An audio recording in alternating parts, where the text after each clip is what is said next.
কোনোদিন এটা ভেবেছো যদি আমরা পৃথিবীর এপার ওপর একটা গর্ত খুলি আর সেটার মধ্যে লাফ দিই তাহলে কি হবে? তো দেখো এমনিতে তো পৃথিবীর এপার ওপর গর্ত খোলা সম্ভব না, কিন্তু মেনে নিলাম তুমি হচ্ছে শক্তিমান, তুমি খুলে দিলে।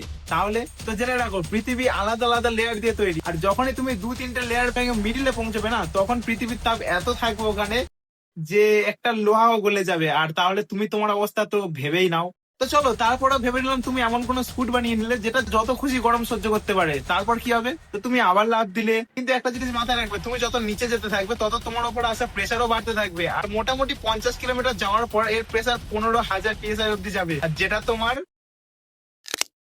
চাটনি বানিয়ে দেবে। চলো তারপরেও মেনে নিলাম তুমি এমন কোন একটা স্কুট বানিয়ে নিলে যেটা যত খুশি প্রেসারও সহ্য করতে পারে। তারপর কি হবে? তারপর লাফ দেওয়ার সাথে সাথে তো কিছু হবে না, কিন্তু যখনই তুমি এন্ড পজিশনে পৌঁছাবে না, তখন গ্র্যাভিটি তোমাকে রিভার্সে টানবে। আর যখনই তুমি 42 মিনিট পরে পৃথিবীর ওপর প্রান্তে চলে যাবে, তখন তোমাকে গ্র্যাভিটি উল্টো দিকে টানতে থাকবে, আর এই সাইকেলটা চলতে থাকবে আর তুমি হয়ে যাবে ফুটবল, যেটার পৃথিবী মজা নিচ্ছে।